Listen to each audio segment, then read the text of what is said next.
So, welcome to the conversation with Jon Nobbs and myself. I'm Chelsea Crothers. We're here today to talk Chapter 7 and Jon Brokering Symposium essay from your latest book, Jon. Latest book. Every Little Bit, the Nobbs Suzuki Primer.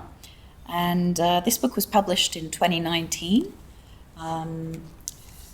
It's on sale at Amazon as we speak. As we speak.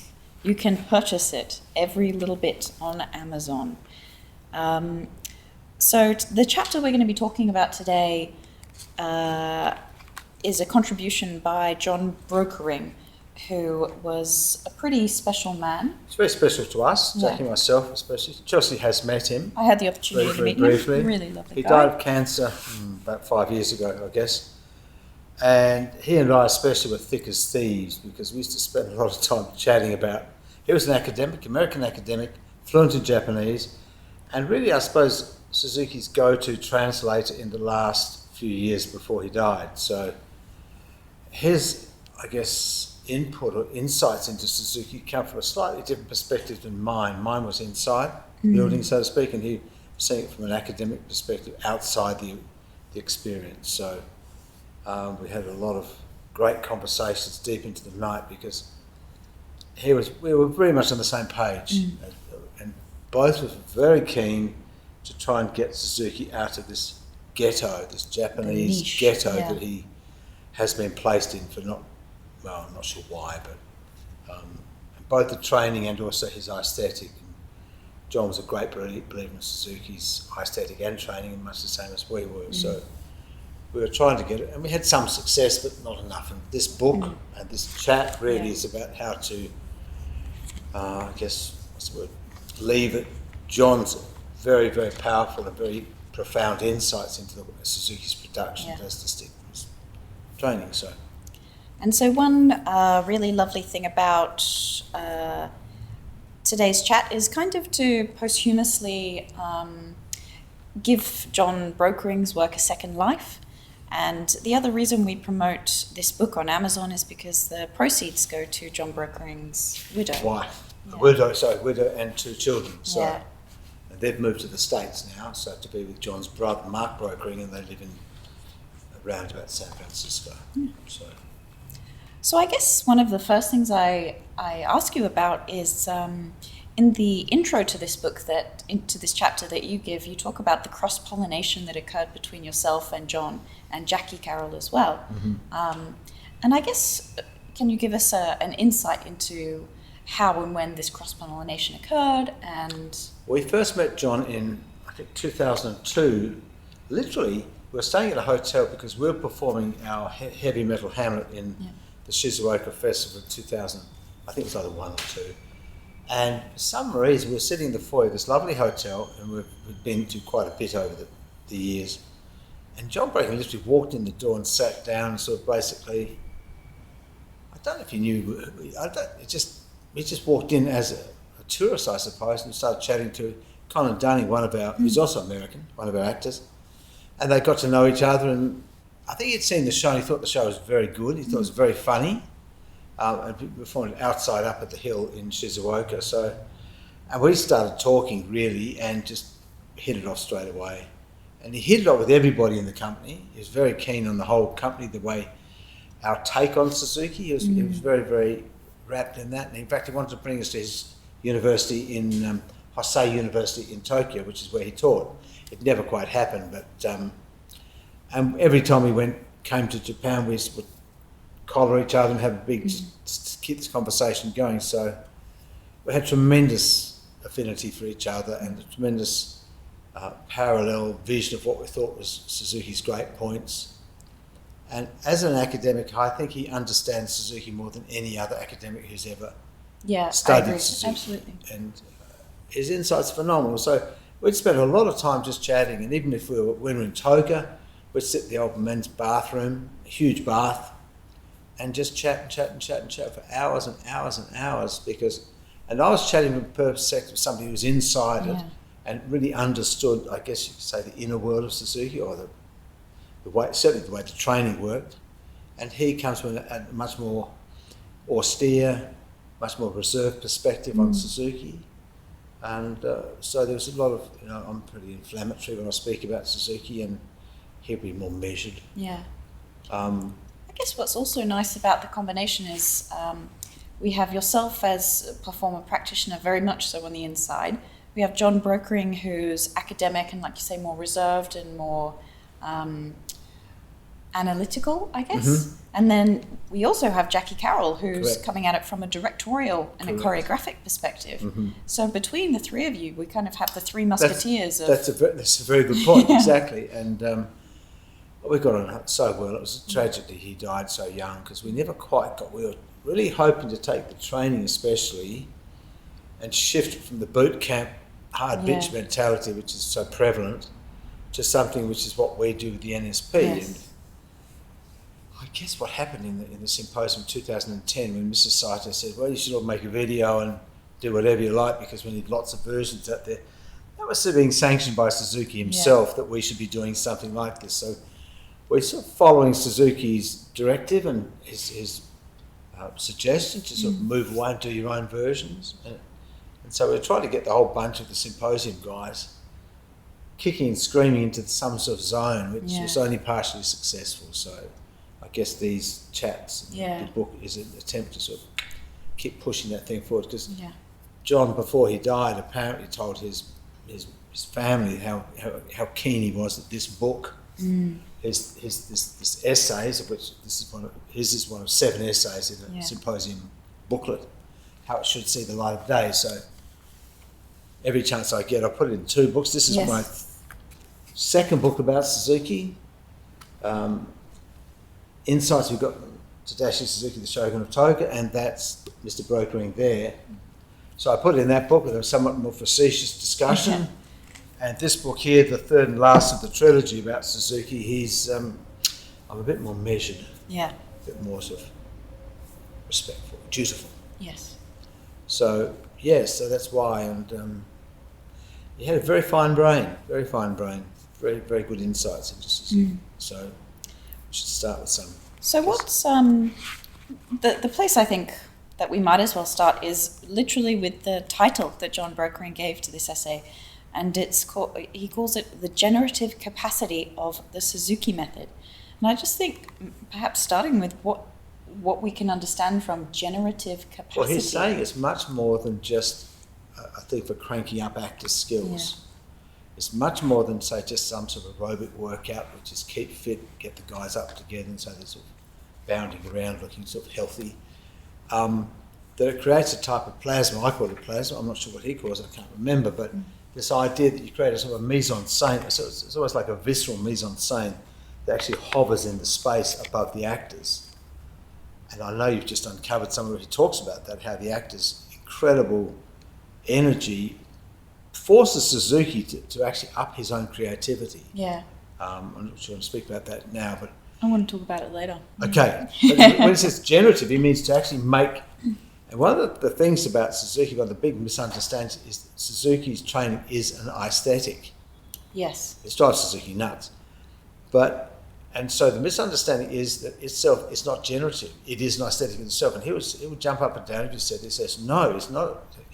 It's actually, well, I call it a matrix, but I'm not sure what he calls it. It's a system for generating an aesthetic. It's not an aesthetic in itself, but it generates an aesthetic. And what John's alluding to there is this huge distinction between training as a style of acting, which is what often is purported to be, and what it can actually make. Now, one of the things I believe, and Suzuki's flatly denied this, that he's learnt how to direct and choreograph from watching his training.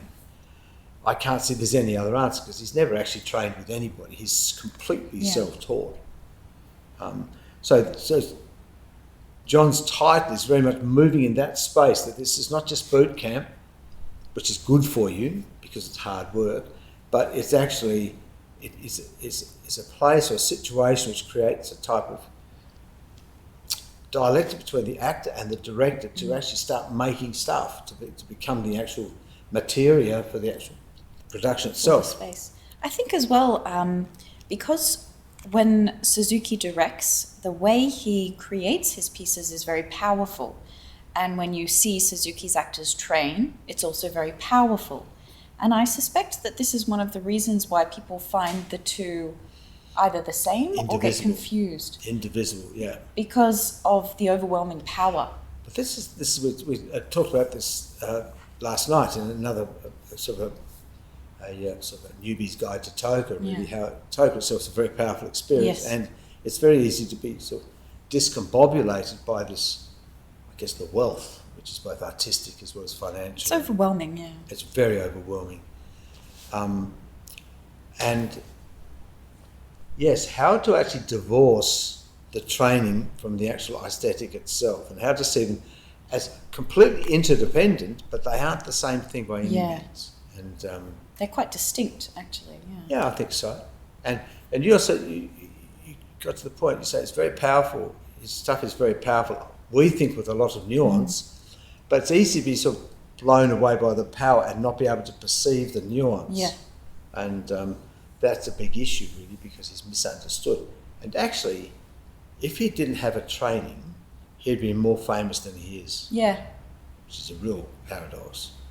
People like Cantor never had a training. Brooke, I suppose you could argue, has something, but not really. Cantor never did. He was far more famous than Suzuki, and far more arcane too. But I think Suzuki's problem is he does have a training, and even more paradoxically, he's been happy to share it with the world. He's been happy to share it with the world, and at the end of the day, the training is simple.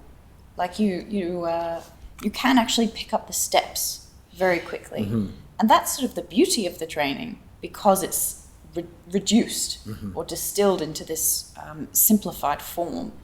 But if you only pick up the form, then you're missing out on the method of using it as a generative. Yes. So we won't go. That's another video. Yeah, actually, probably another time. Yeah. So he's setting out his little shingle straight away. This is a creative system. It's not just boot camp. It's not just for power. It's for nuance. Yeah. So I mean, before we've even started reading Jon Brokering's essay, the title itself has powerful penetrative insight into what Suzuki is and how he got it, actually. So what I hope to do today is there'll be some sections that I'll read out, and then maybe we can respond to them. But just in the beginning, I thought I would put this chapter in a bit of context, because the way Jon Brokering kind of flows throughout the pieces, he refers to his own diary from this symposium in 2009-2010. There's two symposiums. Two symposiums. One 2001, 2010. Yeah. Yes, the same thing, the same people, but. And so, I mean, perhaps you can speak to this, how Jon Brokering was the guinea pig for... Well, what actually happened, they set up this thing called the symposium. They selected 8 of us teachers, and I'm not going to say they're the best teachers, they're just the teachers at the time who are doing most of the teaching. And certainly teachers who've been around and worked with Suzuki, you certainly have, but I'm notably for a long picking time. the best. They just picked 8 of whatever happened to be there, I think. And we decided to have a sort of symposium. We had one in 2009, which is a bit of a waste of time. Nothing really happened. And then 2010, we convened another one, specifically on whether Suzuki should make a training DVD. Now, Jackie and I have been waiting to make a training DVD for a long time, but we felt we couldn't really do it unless he had one. So this was the ostensible sort of reason for the actual symposium, and there were 6 of us there, so 2 people couldn't make it. And halfway through, Mr. Saito came in one day and said, well, actually, Suzuki's not going to make a training video, you better go do your own, and then we'll have 10 different versions out there, and whatever you like, effectively. So bang, we got back home, we made Silver Room, some of which you'll probably see here.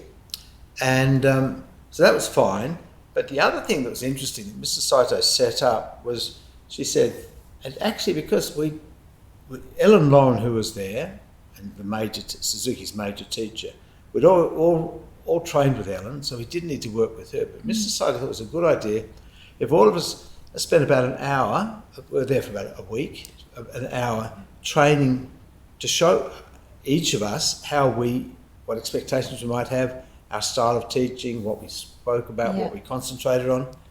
And it wasn't necessary to work with Ellen, because Ellen had done it years and years before. So each of us spent about an hour over sort of a period of 3 days. So there's 6 of us, there's 3 separate hours. And we could do anything we like, but most of it was done on basics, I suppose. And I was one of the last people to do it.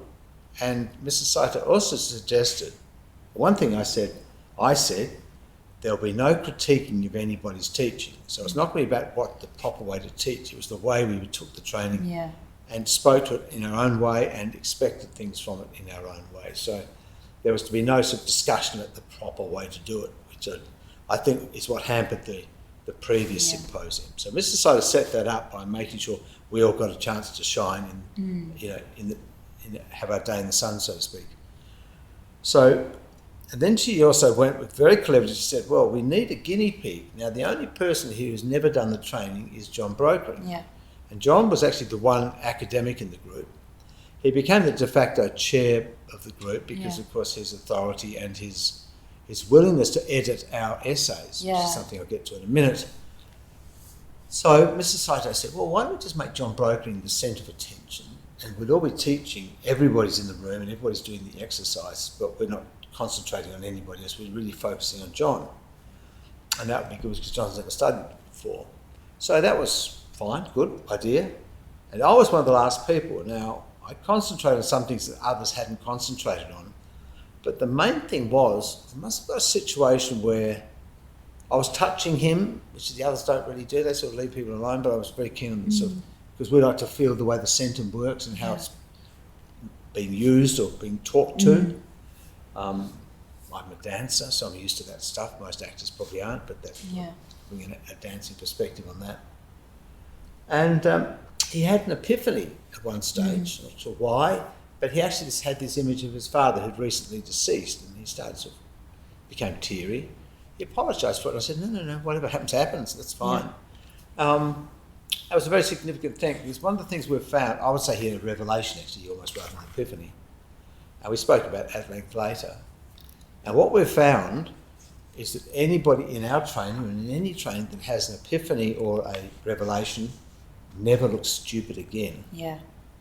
It's like a pretty obvious and facetious thing to say, but it's very true. Yeah. So what actually must have happened, then the next day we all had to train with one of Suzuki. Of course, Jon had done total 2.5 hours training, and most of us maybe trained for 10 years or whatever, more so.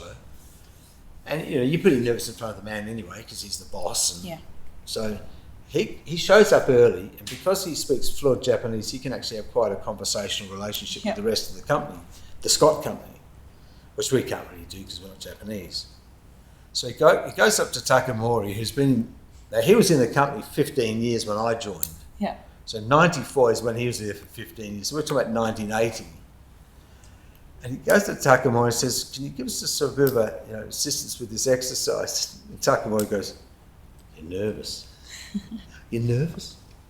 Jokingly or sort of, you're being a bit sort of, teasing him a bit. Yeah. And John goes, oh, not really. And Takamori goes, I swear to God this is true. He says, well, don't think I know any more than you do. And he wasn't lying, he wasn't being falsely modest. This is what they all say. And really you can say this about any expert in any field. The more you know, the less you think you know, and the more you realise you don't know. Yeah. Sailors will say that, golfers will say it, etc. So that was interesting. And Takamori was putting the whole point, this is not a thing you can ever think you know. And he's also saying, well, actually, I feel just as uncomfortable as you do. Even though I've been doing it for 35 years, I won't feel any better than you do. Didn't say it in so many words, but he's inferring that. And when it comes to do the stuff, and we all get up there, we're doing our stuff, and Jon finds himself right in front of Suzuki. And we're doing basic one or something like that. And Jon says, I stood in front of Suzuki. I wasn't scared, but I didn't feel I knew anything. And then in our chest I said, yes, Jon, but you felt everything. And then after that was astonishing thing, because you think that's pretty much right. Because you get up there in front of these exercises, and you can attest to this too. How long have you been training? I've been training with Ozfrank for about a bit over 8 years. 8 years, right. And I started training with Caroline at uni. Okay, so the relationship has been about 8 to 10 years. Yeah. So she's done a lot. And you'll say you don't feel, you get up there in front of us or in front of Suzuki, and you don't feel as though you know anything, do you? Well, it's extremely disarming, actually, because you can never quite know if you're going to hit that statue or if you're going to be in that moment, or if you're going to do something wrong and not realise, or... Yes, and so in that sense, it's a method, not a form. Yeah. So that's another story. So anyway, so after that, it's a pretty amazing thing, because I actually thought about the feeling part just as a response to what he said, actually. I'd never thought of that before quite that way. And we talk in the training all the time about how it's about feeling something. You can't over, and I don't mean feel as in sort of emotional feeling, but actually tactile feeling, actually to feel this, to be ever present, I suppose is another way to put it. So anyway, so he's fine and he doesn't look stupid. He obviously doesn't look stupid, because Suzuki comes up to him afterwards and says, "How did it feel?" Now that's a very telling comment. Suzuki doesn't like academics. He regards them as sort of parasites or leeches, I guess, in a nice way. Yes.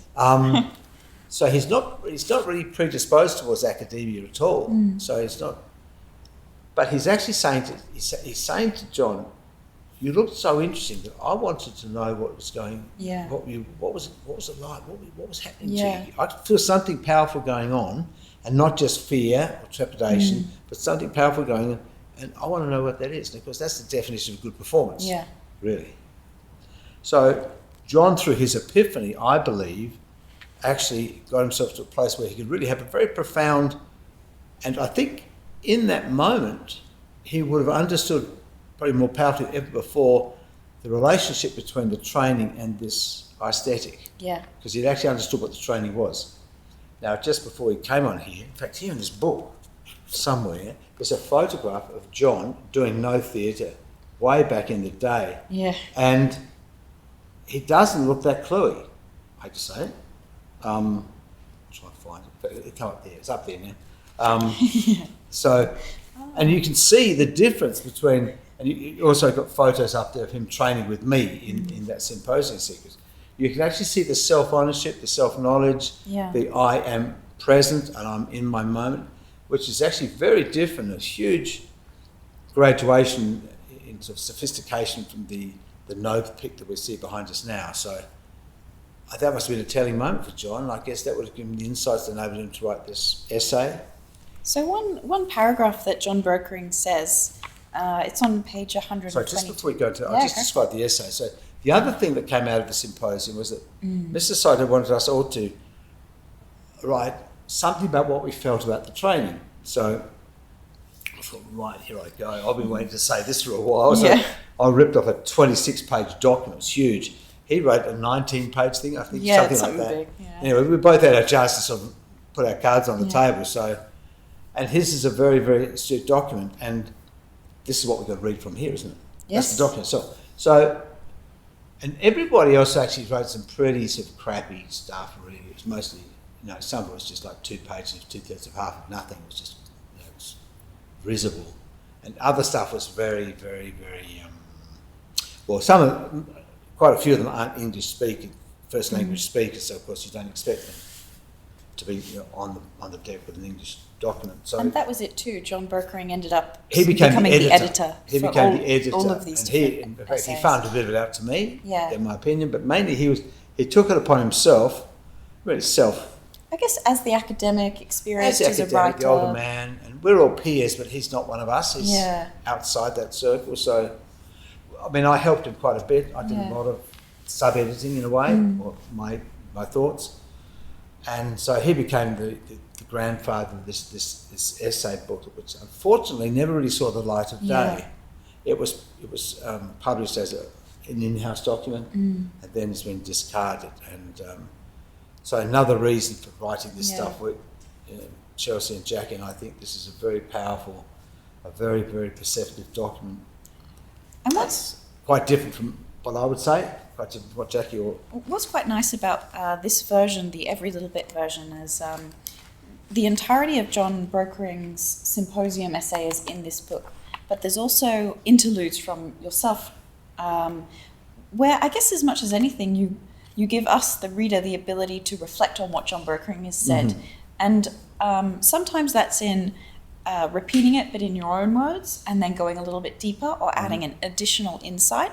But what that kind of interlude does is it allows you to mark when something really important just gets said rather than being read through. That's right, and it's in the moment too, rather than sort of afterwards. And so one paragraph I'm going to share with you that we can continue with is on page 122, and Jon Brokering says, and he's just finished talking about his epiphany. And he says, if there is a Zen of the Suzuki method, it is that it precludes conscious control of emotions, strips away psychological encrustations, and disables one's encumbering ego. And yet, there is nothing mystical or oriental about it. It is merely an intrinsic feature of these ingeniously designed physical exercises. Beautifully put.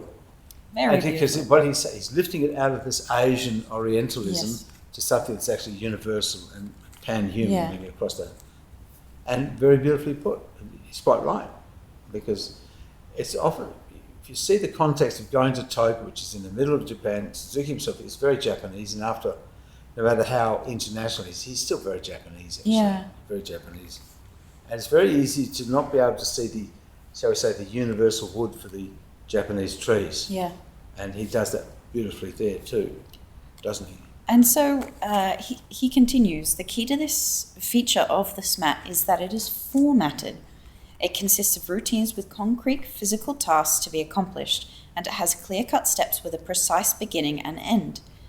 The practical nature of the exercises enables anyone who pursues them with serious, concerted effort to enjoy the sort of epiphany I had experienced, and probably much, much more. Mm-hmm. So again, he also nods to the fact that it's not just a random thing that happened on the off chance for him, that he actually believes that inherently built within the formatted exercises of the Suzuki method is the ability to have a revelation, to have an epiphany. And it's something that is not quantifiable, but that is very qualitative and very personal. Well, those sorts of insights that came out of our discussions, because I was talking in those terms and how it is formatted. I guess being a dancer, I could analyse the exercises in a structural point of view, which most actors possibly can't, because I come from a dance background. You have a sort of lineage or liturgical structure to a dance exercise. So when Jackie and I saw the Suzuki stuff, we go, right, okay, I get that bit, I get that bit, I get that bit. And I could say, with this, A leads to B to C to D. And so our discussions would have given him some of those insights, I suppose, from the inside. Yeah. So just one part of this that I'd like to clarify. So in a conversation we were having recently about the mythical quality that you're able to access through the training. In this paragraph, Jon Brokering does say there is nothing mystical about it, about the Suzuki method.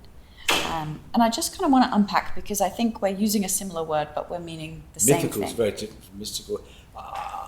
Well, I think what he's trying to do there is say this is not some sort of wanky sort of astral travelling sort of semantic thing like that. It's very grounded, as we know. So when he's saying mystical, he's probably saying, well, this is not some sort of hippie. There's no magic or no magic, and no sort of confusing sort of ephemera of weird thoughts which you can't get because you're not part of the gang, you're not part of the cult. So he's demystifying it, actually, he's really doing. And we talk in terms of mythology because we say, and I guess that's using a word that Suzuki may or may not use, but mythology as distinct, mythic as distinct from, say, quotidian, as from daily. And he himself Suzuki has obviously generated these exercises to take the actors beyond their sort of quotidian or daily practices or habits to something that's far more epic, far more legendary, because Suzuki's works are about legendary figures like Oedipus and Pentheus and obviously Japanese equivalents too. So he's looking for an actor who can actually rise to the occasion and look like he could be a god. And furthermore, I'm going to jump back to page 119, where Jon Brokering says, moreover, the Suzuki method requires no special facilities such as loose joints or flexible limbs and no particular body size or shape.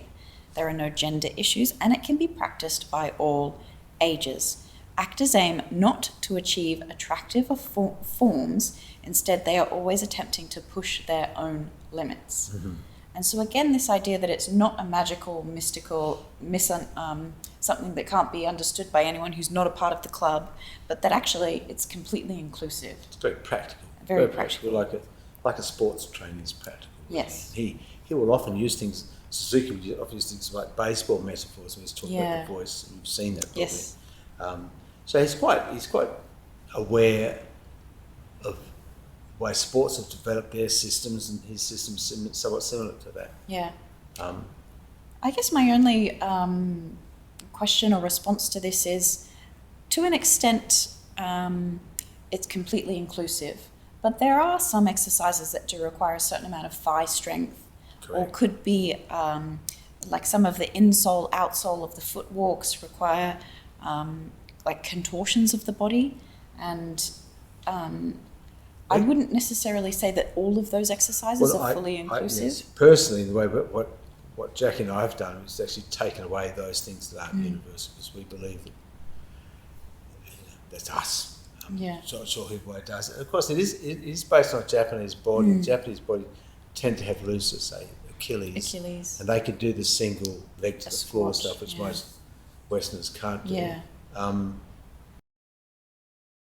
Yes, it's a moral question. I was going to talk about this thing called Agon, which I talk about a lot. Good, Suzuki yes. probably doesn't. I'm not sure he knows what it is, but this idea of surpassing oneself. And so, in a sense, if it was a form, you'd just be good at standing on one leg and be able to do some clever things and some choreographic things, but it's not about that. And in a sense, it's about self-betterment. Yes. And creating, I suppose, an aura around yourself as a performer of the things. I want to be the best I can be. Yeah. The best voice, the best body, etc., irrespective of where I start from. I think this is an important feature too, because it's about you striving to surpass. So even with some of those forms of Suzuki method that aren't necessarily inclusive to all body types, actually, if you strive to surpass your own self, then perhaps it's there anyway. Possibly, yes. In a sense, Suzuki's a bit like ballet, where in ballet you're trying to achieve these perfect lines and perfect structures and perfect placement here. And it's not possible, actually, but the attempt to do it is actually what makes you a more interesting person, interesting artist. So he has harnessed those sorts of energies. And more specifically, harness those energies where the actual talent level, as it were, is unimportant. You don't have to be coordinated. You don't have to look like a dancer. You don't have to be very strong. You don't have to be very beautiful, of course, because it goes way beyond this idea of attractivity to something that's far more soulful and metaphysical. And they really are genius exercises. I actually don't know how he figured it out. I just, as a dancer and a choreographer, I'm just amazed that he came up with this stuff. Just amazed. And so the next portion I'd like to discuss is where I'm on page 125, and this is actually your response to something that Jon says. And so Jon's talking about how the method seems to offer never-ending avenues because you can't ever fully master it, because you can't hit that perfect form. And you've talked about, so I'll read from here. This is me speaking. And this is you speaking. You have developed the ability to see yourself in the third person, and as well as being deeply inside your acting, you're also able to see Jon Brokering from the outside perspective. And I was talking about him as when he's training. Him during his epiphany, his training. During his epiphany, yes. And what's kind of nice about this portion is you've sort of asked this question to John Nobbs within your response, and you said, do you remember that we surmised one day that the unconscious is first person, and in this case the conscious mind performs the role of third person? And I reckon this is what makes that elusive sensibility called charisma. And so it's interesting that, again, this idea of trying to surpass and being both inside as well as outside the action is maybe what generates charisma. Yes, I certainly think so. And it's fascinating because when you watch someone like Jon have an epiphany, and I saw it, when his epiphany is both personal and is apparent from the observer. I'm not saying everybody can see it, but certainly the teacher should be able to. Then that's become a public event. Yes. It's both a personal experience and a public event, and that's the definition of performance, actually. So, yes, very true, because the outside world is aware of you as well. Yeah. The outside world, in the person of the teacher, is actually seeing the same thing which was happening entirely inside you, and of course, it's not presented or sort of flashlighted. No. There's no big sort of aha moment. Sometimes it can be very, very subtle, and yet the fact that I can observe it from 6 meters away, it says it's actually a third person. Yeah, it's palpable, it's perceptible. Something has changed. Something has changed. Yeah. And we may know what that is, but it's very compelling, and that essentially becomes charisma too, I think. So, Jon Brokering on page 125 says, "Even a year later, that single, clear and pure moment remains with me.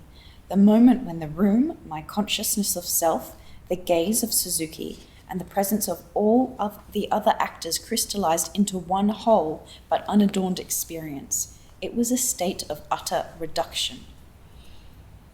Beautifully put. And what he's saying there, of course, is this is sort of Zen completeness or whatever. But the crucial thing is to understand this is a performance. Yes. He's not saying this is life, because you start to get into astral traveling, space cadet territory. His understanding that this is a situation he's on stage, he's performing, and this is part of the performance, this oneness with the world. And what he's trying to stipulate there, what we're all getting to, is that this is not a reality, it's actually an artifice. It has tremendous spiritual value, but it's not destabilising your psyche, because you don't get lost in your reflection, you don't get lost in this astral travelling, so to speak. So he's allowing that that's a very definite thing, but he's also saying, well, actually, it's also just a show. Yeah. It's just a show. But read it again, please. It's actually very, very, very astute. "Even a year later, that single, clear and pure moment remains with me. The moment when the room, my consciousness of self, the gaze of Suzuki, and the presence of all the other actors crystallized into one whole but unadorned experience. It was a state of utter reduction." What he's saying is, it's interesting, I mean, I'm now actually understanding what he said even more than I did before. What he's saying is it's a state of complete feelingness, not thinkingness. And what he's saying is reduction. He's talking about the fact that you've been reduced to the fact that you're not thinking, you are only experiencing in a very profound way. And all of those things are, you feel the space, you feel the other actors, you feel Suzuki, you feel the floor, you feel this text. And when he says reduction, it means there's no sort of rubbish, there's no BS, there's no sort of wankiness, there's no false stuff. Facade or put on. No facade, exactly. So, but he also recognises that it's a performance. Yes, it is a performance, and it's transitory. It's not something you can get forever, but you get in the actual act of performing, and certainly performing in that sense, in front of somebody like Suzuki, who's got an extremely assiduous gaze. It's not just an ordinary guy, he's very, very particular. And the fact that after that performance, Suzuki said, "How did it feel?" Which I think is an incredibly powerful admission on Suzuki's part as to where his real interests lie. He wants something that actually intrigues him, not something that impresses him, but something that makes him think, what's that about? What did you do there? What was that? And it's very lucky, really, isn't it? Because the other thing about this is, we talked about this keyhole thing the other night, and how even a year later, he remembers that experience. And a year later, I bet that experience is somehow informing his whole way of looking at Suzuki. Yes. His whole way of writing about Suzuki. And had he not had that epiphany, I don't think he could have that confident knowledge of what the aesthetic measures out at. And these experiences, the epiphanies, you can't make them up. They're something that once you experience, they're real, which is why you say you can never look stupid again. And it's because there is something that you know. That's right. The person knows something and it's undeniable. And a truck driver would come and go, He knows what he's doing. Yeah. You know, I think it's weird, but he knows what he's doing, and that's the point. And you're also saying, but you can't make it happen to you. Yes. It happens when it's going to happen. Now, in Jon's case, it probably was the fact that this was after 5 or 6 sessions with some of the other guys. And maybe I just said the right thing. I don't know. I can't remember. I don't think I said anything particularly clever or anything, but just something happened, really. Or maybe the act of touching him put him in touch with himself. I mean, those things can be quite profound. But nevertheless, he's saying, well, I didn't make it happen. In fact, it comes as a surprise, doesn't it? It's like, wow, well, I didn't expect that. And I've had people say to me, for instance, I had a guy say to me, I don't know where that voice came from. He was talking and he said, that was amazing. It was just, and you treasure those moments because in fact that's you locking into some universal knowledge point or something, and sooner or later it's going to come back. Of course you can't make it happen again, but you do get more adept at being able to sort of turn the tap and access it. And that becomes a sort of the general purpose behind the long term doing this stuff, to learn how to, and I don't mean it's fake, but you do have to be able to sort of move into the office and do the stuff and then move out of the office again. You can't live this thing day to 24/7 because it would drive you mad. But he's saying exactly that, the pure reductionism, saying it's all about feeling. And I wouldn't mind just talking a little bit about, because you've explained what he's talking about when he means reduction, and it's this idea of not thinking or feeling, that state where many things come to be one, or be at one, I guess. But other... So just before we go to that, please, because the thing about these things of, do I think about the other actors? Do I think about the space? Do I think about Suzuki? Do I think about all these other choices? That in thinking, you can't do those things of 5 things at once. You can only think about one of them. Yeah. And what you do is then you hopscotch from one to Jump the other, between. come back again. But what Chelsea's alluding to there, and also Jon's talking to, this reduction, is you can actually feel all those things at once. Yes. And that's a key shift, to go from this thinking of one thing at a time, and all 5 things, and hopping from one to the other temporarily, to being able to conceive of all those things as one entity, and that you feel them all at the same time. Without having to make sense of it. That's right. Yes. Quite exactly. Don't make sense of it. You can't make sense of it. You can only experience it. Yes. You probably argue make sense of it further down the track, but that's another shift. Sorry to interrupt there. But So one of the other things that you talk about in your other books, in particular I know from the 2006 publication Frankly Acting, you talk about positive accumulation. Oh, yes. And I guess I just want to put these two terms in coexistence, because if you're positively accumulating, how are you getting into a state of utter reduction?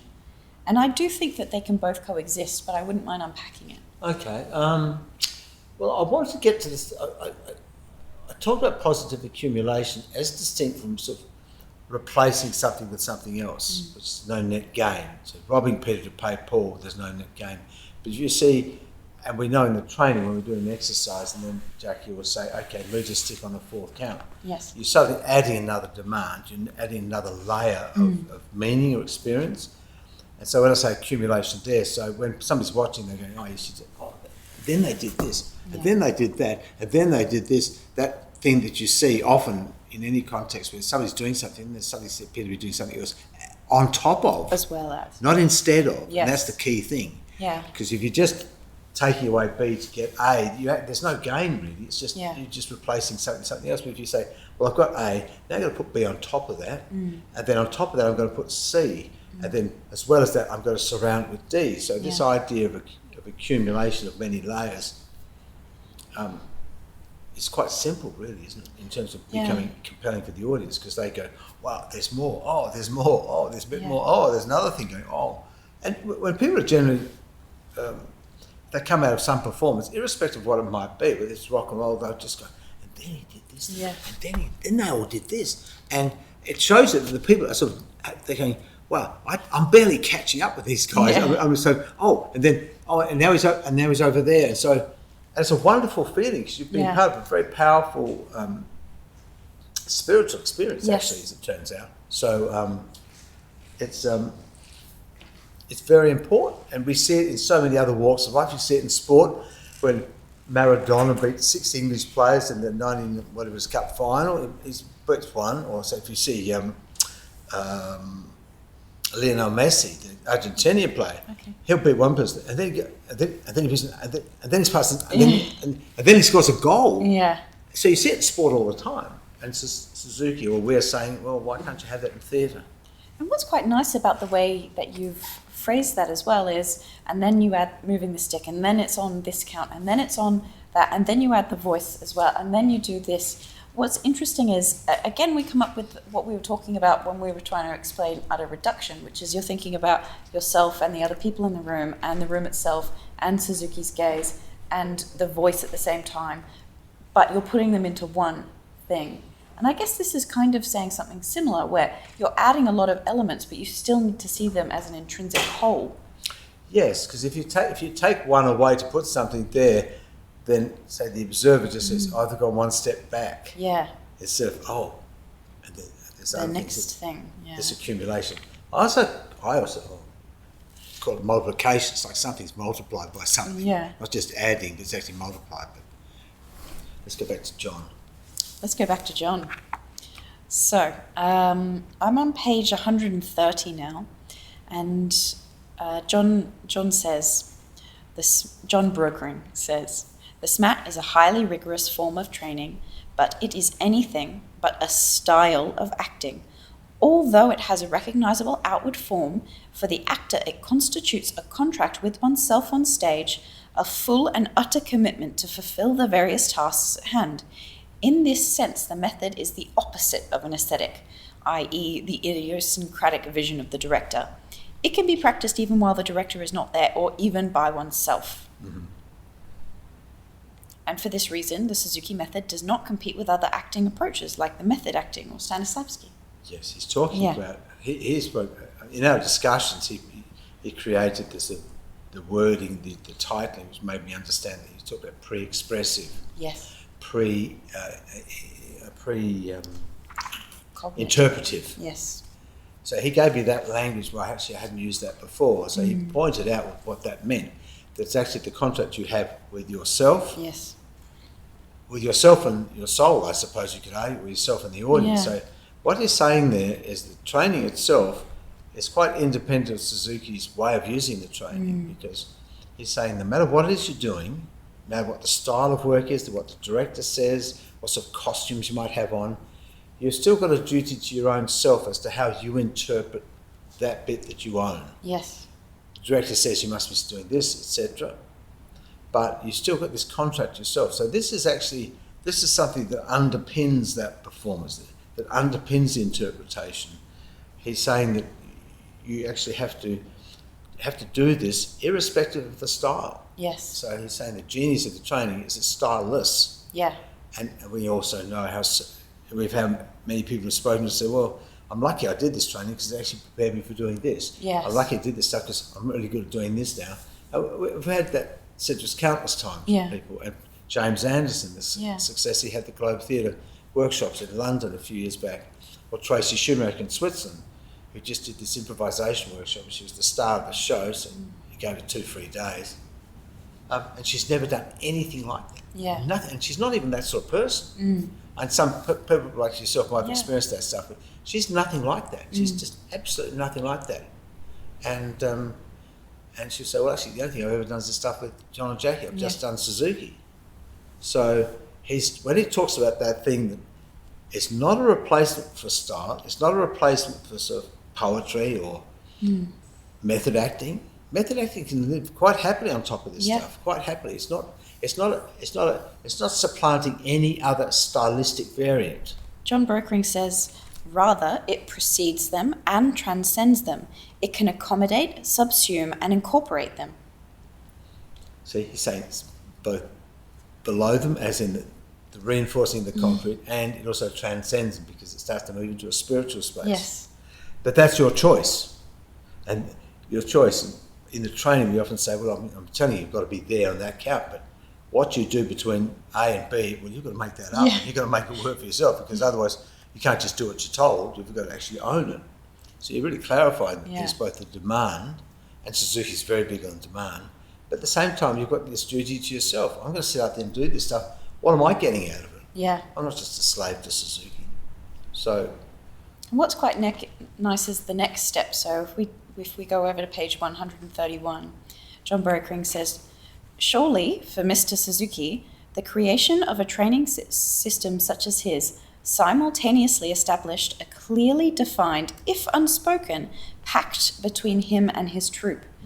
His demand of utter commitment to his rigorous disciplines, in turn, placed a reciprocal and equal burden on him to generate new material for his actors to perform. He invented a system that could create a pure life force, standing before him, demanding completion like the Frankenstein monster begging its creator for a bride. beautifully put. This And is that- how I perceive the dialectic between Suzuki and his troupe. So once, I think that came out of our discussions because I said, I was watching these guys one day, maybe I was in it, but I was certainly watching. There's 40 people parading in front of Suzuki, and they were working really, really hard in a way that you couldn't get in the West. You could not get this thing, just not possible. And I thought to myself, gee, these guys are working pretty hard. Surely there's some amazing pressure on Suzuki to take it to another place. And what John's talking about there is not just saying, I'll do it again harder, which is the classic BS, de facto nothingness, but okay, now do it with sort of this thing, now do it with that. Where to from here? Where to from here, exactly. And so what he's saying that the reciprocal compact implies that Suzuki's got to take it further himself. So they're forcing him to take the thing itself, the thing between these two elements, between him and them, to take it to another place. And that is a place of higher sophistication. It's not one of volume. No. Or just do it again until you're more tired. Yeah. No, it's one of actually, okay, I have to put another filter in there. I have to put another level, another layer of perception in there. And so it's forcing him actually to actually, in the end, make it aesthetic. Yeah. Out of it somehow.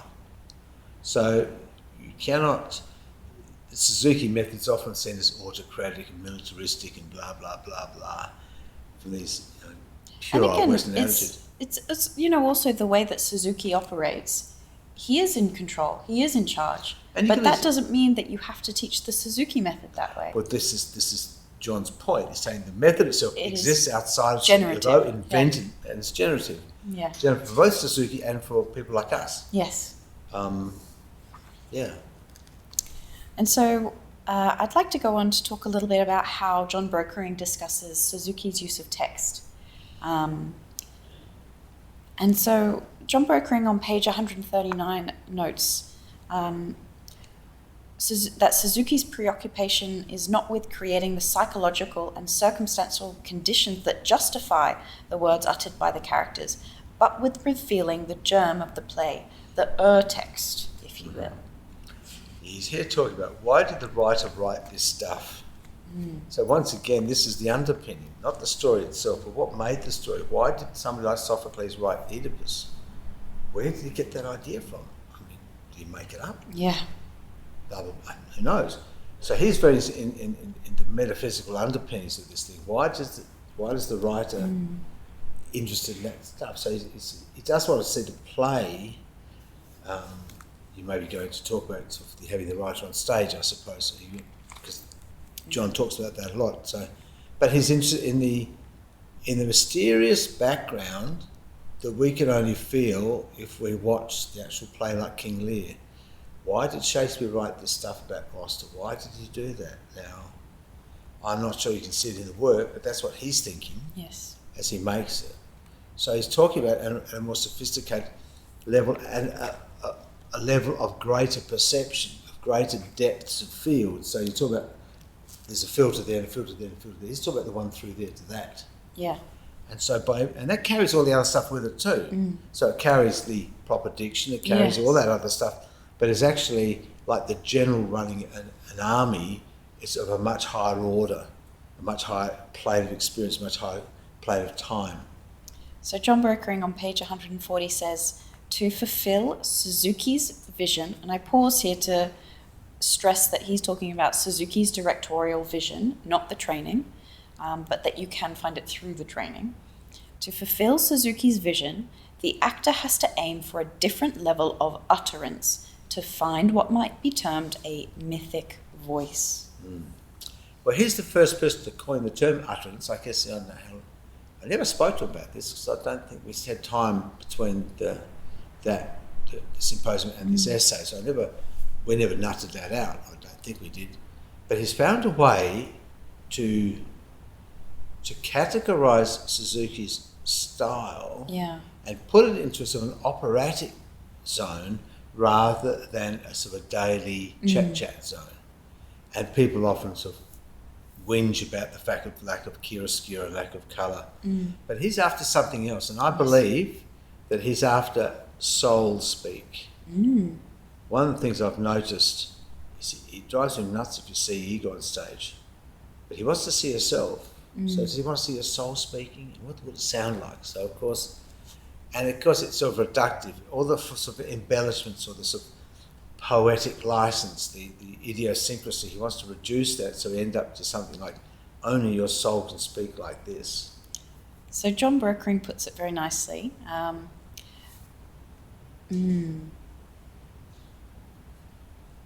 Okay. He says on page 141, to achieve this special kind of facility with text, what kind of training is necessary? To the uninitiated observer, watching actors recite lines while performing unrelated activities, as practitioners of the Suzuki method are often asked to do, may appear as no more than a mindless repetition of words.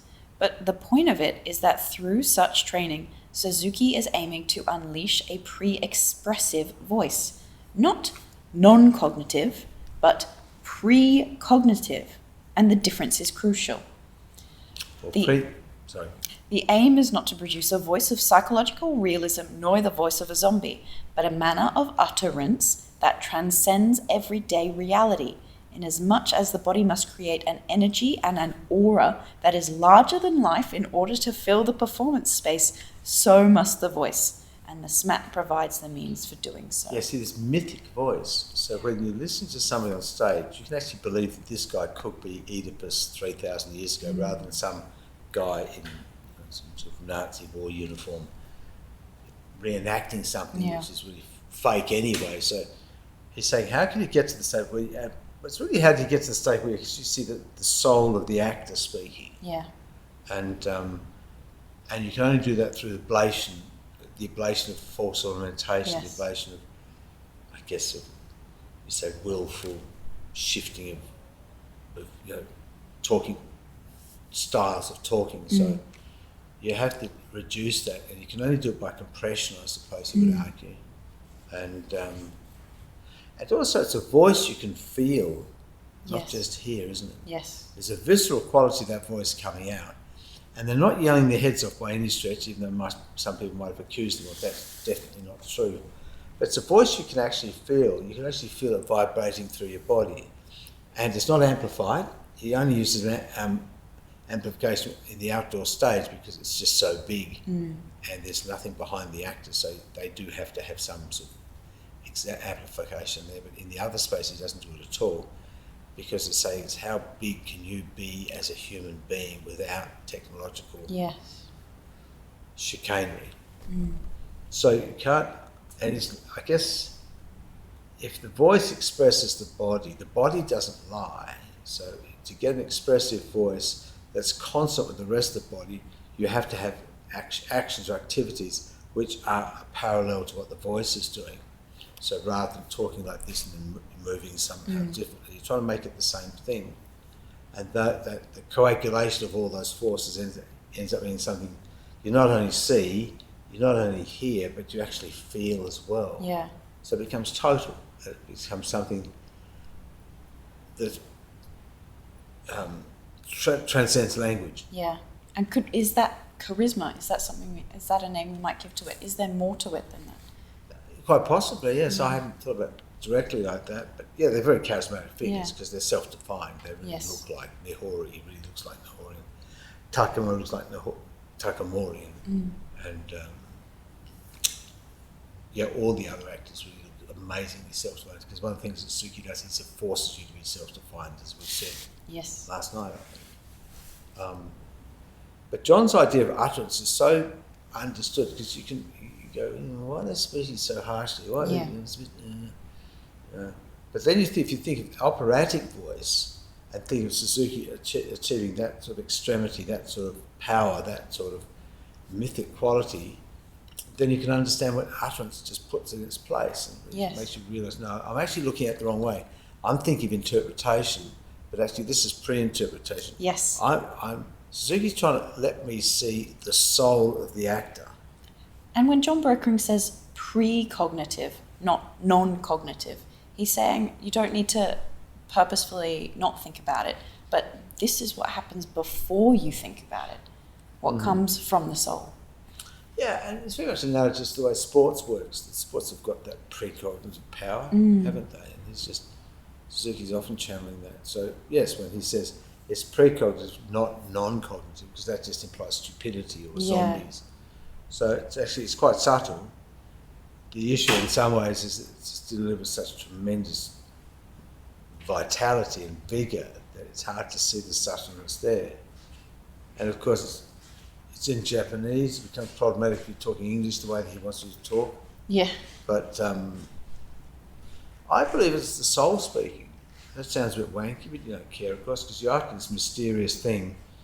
And when you see Suzuki's actors go through their stuff, there's some amazing combo there of mystery and knowledge, which is really breathtaking. Yeah. The tremendous energy they put, and the modesty they have with it, because off stage they're all incredibly softly spoken, incredibly shy. And they've learned to plough that sort of that drama onto the deck and not take it home with them, really. Yeah.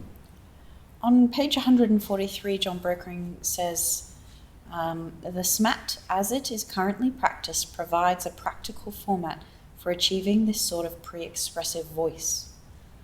And I wonder, do you agree with this? And I guess my question really is about the portion of this where Jon Brokering says, as it is currently practiced. And I guess I wonder who he means is practicing. Well, yeah, that's a good point. I mean, because I certainly think it has been misunderstood by... Well, I think it's been generally misunderstood in the West as this, as I say, boot camp, hard bitch way of dealing, because it in itself is very brutalist. It's very, very, it takes no prisoners. It itself is quite powerful. And I believe it should be taught very softly, because it's inherent power. And we would go out of our way to do it like that, and be very careful that young people shouldn't stomp, the growing body shouldn't stomp, be very careful about that sort of stuff. Concise, okay, all those waving your arms sounds fine, but just don't, understand the bodies that are there. And so we don't concentrate on that too much. You have to do stomping, actually, because you can't really achieve that knowledge without the actual stomp. The experience, It's really impossible. But and so we teach a much more elasticized version than the SMAT version. Suzuki's quite happy about that, apparently, but most of the others tend to follow his version, I guess, and that causes this hard bitch misunderstanding. Yes. But it's a universal system, like ballet's a universal system. You can teach ballet hundreds of ways. You can teach it ferociously aggressive, or you can teach it very soft. And there's room inside some universal system for all of those interpretations. Yeah. The important thing is not to see it as just one interpretation, that's a universal system, but the reductive values of the exercises are able to be then morphed with a director's personal idiosyncrasy to create another type of language, and therefore it becomes the thing that actually holds the company together. A football team hangs together because they all believe in the training. Yeah. Not so much the game, the training. And that's pretty self-evident in sports, isn't it, really? It's just sort of seen as uncreative in the arts. It's a bit sort of prescriptive or something. Yeah. It takes you a long time to sort of understand what John's talking about. Yeah. Because you have to perceive nuance through a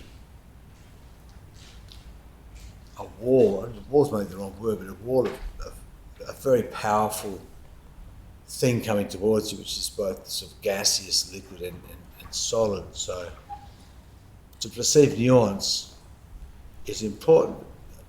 I also think that in doing the training, you become more perceptive at perceiving other people do the training. I think in feeling it yourself, you become more adept at seeing it in other people too. I'm sure that's very true. We all know that. I mean, we've seen a lot of things been spoilt for us because of that training. Yeah. But we spend a lot of time talking about how when we're watching, and Suzuki's like that too, because everybody's present. Even Stammer is present. He's sort of just shuffled out of place because he's in his 70s, but everybody's very present, and of course, by extension, you have to watch other people because you're sort of forced to do it. And how am I fitting in with this concept? As you watch the chief, is that what I do? Maybe I should do more. There's a whole series of, sort of checks and balances, aren't there? But that's born of the training. Yeah. It creates a system. It creates a good actor, but it also creates an intelligent actor who's actually got artistic ambitions rather than just, I want to play in a rock band. Yeah. So people are very, very keen on making the most of themselves. So. And the training's the metaphor for all that. Yes. And so Jon's kind of final paragraph, he talks about the moral imperative. And in particular on page 146, he says, although Suzuki's dramaturgy may not offer any explicit moral messages, all of his work invariably carries with it a strong underlying moral imperative. And I wonder how you can respond to that. Well, we use a term called agon, which is a classic Greek term, which is striving to surpass. The Greeks did everything, whether it's warfare or drama. I mean, if you're at one of these drama festivals and you misbehaved to the audience, they killed you. Which is really funny because they stopped killing each other. They're having some sort of civil war going on. Okay, well, let's stop for a while. We have this thing we've got to do. And they have this festival, in which case anybody who misbehaves gets killed. So I mean, they were really into that, and they applied that throughout the board, whether it was Praxiteles making statues or whether it was actually fighting wars with the Spartans. And so he's talking about the same sort of thing and saying, well, that's the great generator of talents. That's the great generator of skills. And certainly in sport, you see it all the time. You've got to run the extra yard. You've got to do another one after you're completely rooted, or another 15 push-ups, and striving to surpass. And Suzuki's found a way to create an acting system which involves that thing there. Yeah. And it's not just about being able to sort of hold this still for longer, but what is this thing doing to you? What is this doing? How is it doing stuff to you? Yeah. And that moral imperative is like saying agon, or say, and then the reciprocal commitment that goes with that in terms of, okay, I'm an actor. Because one of our actors kind of said, was once told by a director, you should be more grounded. So he goes, How? How? It's a very fair question. Yeah. Sorry, just to say, oh, you should be more grounded. Well, what can you give me to give me that? Because you can perceive it. You should know how I can get it. Yeah. Of course, they just say you should be more grounded with no sort of knowledge of how it is. Well, we know the understanding of the training is understanding the process, understanding the vision, understanding the etiquette, creating a sort of structure through which you can perceive your proper place in the landscape of the company. Know where you stand, because we all know that it's all based on time. Glenn Taylor's done it since 1993. He's just in that place. And a further responsibility must weigh on his shoulders as well for that too. So he knows that he has to perform to that standard, that temporal standard, as it were. Yeah, exactly. And so it's an easy thing, and this is ongoing. So at every level, the training teaches you to be more, obviously, better actor and be able to stronger voice, but it teaches you to be more perceptive about what that means. It teaches you to be more humble. So none of us would critique anybody else's performance. We don't let it, but they wouldn't do it anyway, because we all know how hard it is to do that. So we're very careful about judging people, because we think, okay, if I say this, maybe I'm doing the same thing myself. We all know that. We all know that at every level. So of course, it creates a behavioural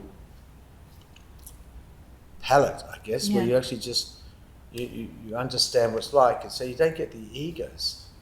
One of the things that Wagner conference, everybody said there's no egos, because everybody knew their place, and you can't take Glenn's place because it's not possible. It's not possible. But of course, nobody can take your place either by the same extension. So, and it creates an incredibly comfortable working relationship because you know, and also it implies that your growth as an artist is a 50-year process. Yes. It's not about that show. That show's a signpost of your journey. But essentially, it's about this long thing. So, of course, those things like how successful was I in that show, or did I bomb out in that show, become much less important blips. Yes. Rather than sort of hurdles or hills or barriers. It actually is just a bit of a sort of a speed bump, isn't it? Yeah. And so John understands that. So this is the last thing he says in is it? Nearly the last thing. So he's saying this moral imperative is the most important thing because it places this burden, responsibility on both the actors and the director to actually behave to the best of their ability. Yeah. And that might seem facetious or obvious, but it's not. Jon Brokering also, on page 146, he talks about how this moral imperative is evident in the community of the company that Suzuki's worked with. So he says, Suzuki's moral commitment to theatre is also quite evident in the theatrical community that constitutes Scott. The actors double as office clerks, ushers, stagehands, chauffeurs, any job that is needed to produce drama of the highest quality, and any task that will contribute to the culture of the theatrical community. Mm-hmm. So it's kind of this idea as well that even if you've been with the company for 50 years, you'll still be a stagehand when it's necessary. Yes, and that is no ego. That's not exactly. Like Takamori is playing. Yeah. Have you seen Takamori to Cyrano? Not Takamori. Oh wait, yes. You have. You see, Takamori's created the role, then sort of got kicked upstairs to do the snowflakes, and then 3 years later he's back in that again. And he didn't bat an eyelid either way. Yeah. So that's pretty special too. I'm not sure many people could do that, but that is the structure of the company. That's the hierarchy has been made by the training. The training is such an intrinsic part of that because the training is the great leveler too. Because this woman tonight, Monique, who's doing the thing, she won't feel any more comfortable than I would if I've been doing it for 25 years. Yeah. She won't feel any less comfortable than you. Mm. You'll say to her, I feel the same as you. She won't believe that, of course, because she can't believe that you couldn't be more comfortable. In fact, you know in your heart of hearts that there's this amazing balance between doubt and confidence. Yeah. And that doesn't really change. Yeah. It doesn't change for Takamori. He'll say the same thing. Yes. The more I do it, the less I know. And that's an incredible bedrock on which to place a cultural process which is beset by all sorts of challenges in terms of egos. We've all got egos. Yes, of course. Subsume it. And we never have to kick people out of the training. They just drift off because they can't stand it. We don't have to say anything really. They will find themselves uncomfortable because of their attitudes don't align with the purpose of the exercise itself. So not to make the culture of the company, even in the exercise, people will actually disavow themselves and take themselves out of the experience because they're not comfortable with it. You don't have to kick them out, to be blunt. Yeah. So one other thing I wanted to bring up, because this is Jon Brokering's words, but I hear, from having worked with you for so long, I hear a lot of John Nobbs inside this explanation. Jon Brokering says, from the simple act of an actor standing still on stage to the broad impact that theatre has on society at large, Suzuki's dramaturgy has an implicit morality at every level. Analyze the stomp metaphysically. It is one of the most basic, simplest actions a human being can make. Like a child who throws a temper tantrum, it is the ultimate act of insistence, of demanding attention. Each individual stomp is an act of volition, the purest form of personal statement of defiance. And in that, I know that I've heard you give us this analogy of the child who throws the temper tantrum when you've been talking about what the stomp is. Yes, well, children, the first time they say to their mother, "No, I'm separate from you, I don't want that," they'll always, if they're standing, they'll stamp their feet, or maybe they're doing the sitting. And so Suzuki either wittingly or unwittingly has alighted on this thing that defines us very early on in life. And he said, "That's stop it." Just go back the first few lines of that paragraph before he gets to the stomp. What did he say? From the simple act of an actor standing still on stage to the broad impact that theatre has on society at large. He's talking about morality. Just go on to the morality. Suzuki's dramaturgy has an implicit morality at every level. So what he's saying there, he's not making moral things about you should be nice to this person or that person, which is actually a moral superiority. He's saying there's a morality that underpins the whole nature of the event itself, the purpose of it, what leads up to it, and what it's there for. So he's saying he's not making moral comparisons. He's not pulling moral stunts on There's people. not a moral message. There's no message, exactly. And the message is essentially sort of virtue signalling. So he's not talking about morals or being moral, but morality, which is actually much deeper than cheap sort of exploitation. I mean, is it even more like what it is to be alive and something in understanding what it is to have liveness? Yes, well, I mean, if you look at a seed that's growing through concrete, this liveness has this incredible power in the end, and a baby seed becomes a mighty tree. And of course, the seed is always fighting for existence, and the stomp is a form of fighting for existence too, surviving really. And we don't talk about sort of dying for your art or anything, but there's a sense to be as live as possible. And this young German lady, whose name I forget, said that Suzuki's actors almost kill themselves in their attempt to be as live as possible. And of course there's an incredible paradox there, but it's essentially a moral paradox. And you know, and I know, we've both experienced it. We've seen people of not incredible obvious talent or charisma turn these incredible performances in completely just through transformed. that moral demand that they make on themselves, that's made on them by the director and the situation, but mainly because they made on themselves. So in other words, what John's talking about there is he says, this is what breeds talent, this is what breeds skill. This is what breeds skill, not talent, but moral demand. And we know that, how once you've seen that yourself, you experience, you know exactly what that means, because otherwise, she's very attractive, or she's very sexy, or he's very, very handsome, or very, very demanding, he's got a beautiful voice. All those sort of shallow characteristics, which really essentially just personality traits, they're not character. Yes. So what we're talking about here is that moral thing is actually about character, which is much deeper than appearances might suggest. And that character has a moral element. And he's saying it's there everywhere. It's not just about the message of the actual politics of the words of the play. It's actually something that lies underneath and is to do with being as alive as possible. I mean, I wouldn't mind getting you to speak about one of the insights that you've shared with me before is that it's life and death, but it's also a game. Yes, well, we've seen that. We see that when Suzuki was talking the other night, Suzuki has these shows outside, and there's probably about 800 or 900 people there. They've all got the sake cups because they're waiting for the big sake crash at the end to go on stage and mingle with the actors, which they can easily do, very, very friendly and very... Suzuki has this photo taken thousands of times by just ordinary people. So it's not snobbish at all, and it's certainly not elitist. So it has this show, it's got lots of fireworks, probably about $100,000 worth, and they light the mountain up and they have this incredible lighting and sound effects. And then at the end of it, and it finishes with a big fireworks display too. Yes. There's fireworks. There's a lake there as well, and that's got fireworks in it as well. Yeah. And at the end, he just sort of shuffles on, he saunters on, and sort of dismisses the audience's desire to worship him really, and starts talking about the weather and sort of various mundane topics, as far as John told us. And you think that's just astounding. He won't accept the accolade. No. He will not accept it. He'll say, no, I don't want it. It's just... So what he's saying is, of course, it's just a show. It was just a show.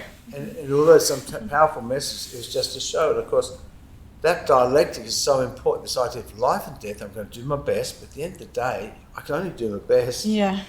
And, I'll wake up tomorrow morning, that's not going to change my life. Yeah. I've got to live, and I've got to go home, and I've got to eat and sleep and drink and do all those things that keep me alive. So, that reminds me of a guy called Bill Shankly, who's a famous Liverpool coach in England, once said, some people think that football is a matter of life and death. He said, I think it's much more important than that. Yeah. So it's sort of paraphrasing the same thing. Yeah. And he's saying it's artifice. At the end of the day, it's just a show. Yeah. And you can't, it's not real life. And if you think that's real life, you're in trouble as an actor if you think that's real life, because if you can't divorce the experience on stage from sort of reality outside, you're in real strife.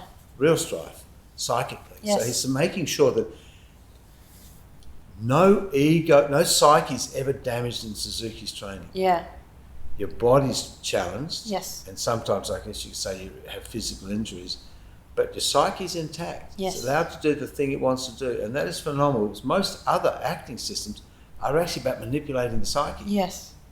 He just misses that point, doesn't talk that. And he's very brutalist too. He's very, very demanding when he wants to be. But he's not playing games with your psyche at any stage. Not at that level, I don't think. But certainly the training's not like that. So, and once again, that moral demand is actually very fair. Yeah. Because there's no sort of preferences for that. There's not this person. They're all working at the highest level. And Starmer, who's been with him for 60 plus years, he's just working as hard as the newest kids in the company. Yeah. So. And perhaps one nice way to sort of finish this conversation about moral imperative is to hear from Jon Brokering, page 147. He says, even in my short-lived period of training on the stage of the Shin Sambo Theatre, I could sense the strong moral imperative underlying the Suzuki method.